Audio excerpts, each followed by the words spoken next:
আসসালামু আলাইকুম friends, welcome to my channel. তোমরা যে যেখান থেকে দেখছো না কেন, আশা করি সবাই ভালোই আছো। আজকে তোমাদেরকে আমি একেবারে ইউনিক একটা রেসিপি করে দেখাবো। সেটা হচ্ছে বেগুন আলু দিয়ে কয়েক পিস ছোটো মাছের ঝোল রেসিপি। মাত্র কয়েক পিস আমি ছোটো মাছ দিব।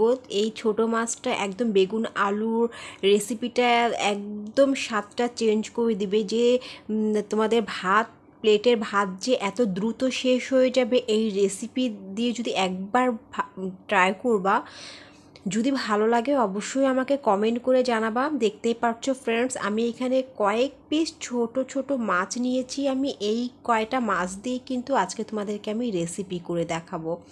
চলো রেসিপিটা দেখে নেওয়া যাক।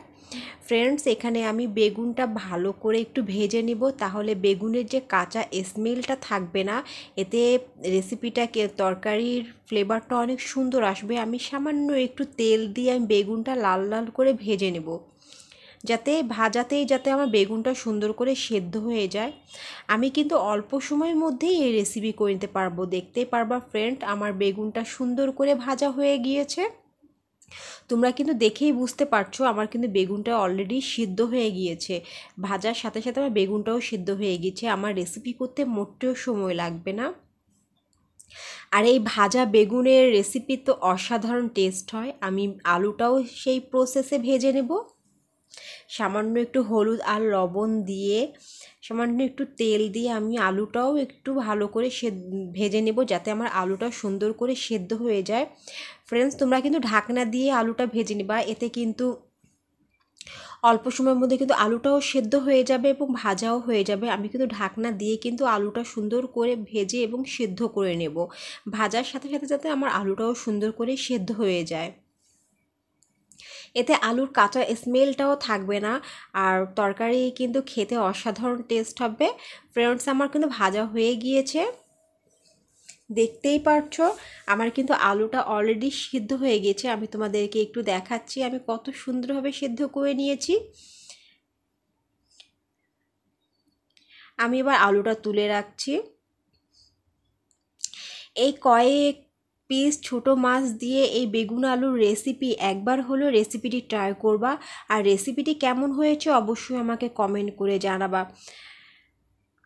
বাসায় কিছু না থাকলে তোমরা কিন্তু এই রেসিপি করে খাবা, বাসার সবাই তোমার প্রশংসাই করবে যে এত সুন্দর একটা রেসিপি। এখানে আমি একটা প্যান নিয়েছি, আমি সামান্য তেল দিয়ে আমি জিরা এবং কালো জিরাটা তেলের মধ্যে ফোড়ন দিয়ে নিয়েছি। দেখতেই পাচ্ছ ফ্রেন্ডস, আমি পেঁয়াজ দিয়ে আমি হালকা ব্রাউন করে ভেজে নেব। পেঁয়াজটা কিন্তু বেশি ভাজবা না, আমি হালকা ব্রাউন করে ভেজে নেব। দেখতেই পাচ্ছ ফ্রেন্ডস, আমি কিন্তু হালকা ব্রাউন করে ভেজে নিয়েছি, না হলে এতে তোমার বেগুন আলুর রেসিপিটা কিন্তু কালারটা সম্পূর্ণ চেঞ্জ হয়ে যাবে। আমি দিয়ে দিচ্ছি মরিচের গুঁড়া, হলুদের গুঁড়া। আমি তেলের মধ্যেই হালকা ভেজে নিচ্ছি, তাহলে এতে কালারটা খুব সুন্দর আসবে এবং কাঁচা স্মেলটাও থাকবে না। আমি কিন্তু সুন্দর করে ভেজে নিচ্ছি। আমি চুলার জালটা কিন্তু কমিয়ে রেখেছি, দেখতেই পাচ্ছো ফ্রেন্ডস। আমি দিয়ে দিচ্ছি আদা রসুন জিরা পেস্ট। আমি একসাথে ব্লেন্ড করে নিয়েছি, চাইলে তোমরা শুকনো উপকরণও দিতে পারো। ফ্রেন্ডস, তোমাদেরকে আমি আরেকটা কথা বলি, যারা আমার এই ছোট্ট চ্যানেলটি সাবস্ক্রাইব করেছো তাদেরকে অসংখ্য ধন্যবাদ। যারা করনি তাদেরকে করার অনুরোধ রইল প্লিজ। আমি মশলাটা কিন্তু সুন্দর করে ভেজে নেব, যাতে আমার মশলা এবং তেলটা সুন্দরভাবে সেপারেট হয়ে যায়। আমি চুলার জালটা এখন কমিয়ে রেখেছি। ফ্রেন্ডস, এই যে আমার কয়েক টুকরা ছোট মাছ, আমি মশলার ভিতরে এই মাছটা সুন্দর করে কষিয়ে নেব, যাতে এই মাছের স্মেলটা যাতে পুরো মশলায় চলে আসে। এতে রেসিপিটা কিন্তু এতটাই অসাধারণ টেস্ট চলে আসবে।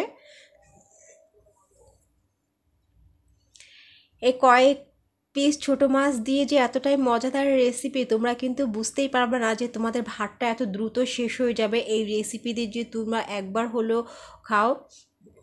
আমি মশলাটা সুন্দর করে কষিয়ে নিচ্ছি।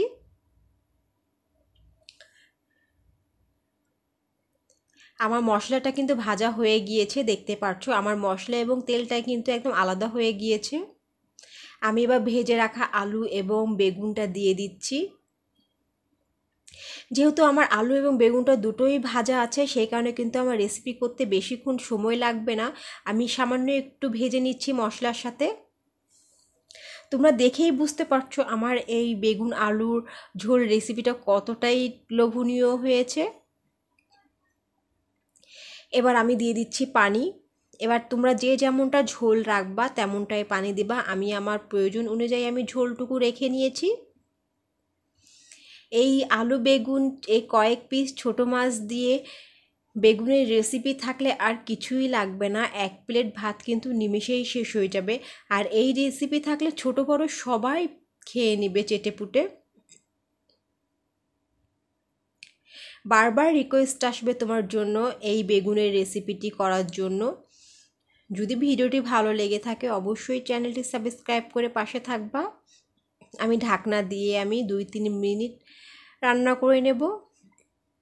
দেখতেই পাচ্ছ ফ্রেন্ডস, আমার কিন্তু এই বেগুন আলু তরকারি দিয়ে বলক চলে আসছে। আমি এখন এই পর্যায়ে একটু সামান্য একটু নাড়াচাড়া দিয়ে আমি ধনিয়া পাতা অ্যাড করব। দিয়ে দিচ্ছি ধনিয়া পাতা। ধনিয়া পাতা দেওয়ার পর কিন্তু বেশিক্ষণ রাখা যাবে না, তাহলে ধনিয়ার পাতার কালারটা কিন্তু নষ্ট হয়ে যাবে। আমি সামান্য একটু নাড়াচাড়া দিয়ে আমি গ্যাসটা অফ করে দেব। আমার অলরেডি বেগুন আলু দিয়ে কয়েক পিস ছোটো মাছ দিয়ে বেগুনের রেসিপিটা কিন্তু অলরেডি হয়ে গিয়েছে।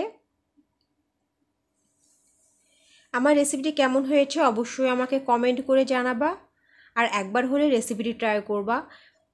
দেখতেই পাচ্ছো ফ্রেন্ডস কতটা লোভনীয় হয়েছে, খেতে কিন্তু অসাধারণ টেস্ট। সবাই ভালো থাকবা, বাই বাই, আল্লাহ হাফেজ, আসসালামু আলাইকুম।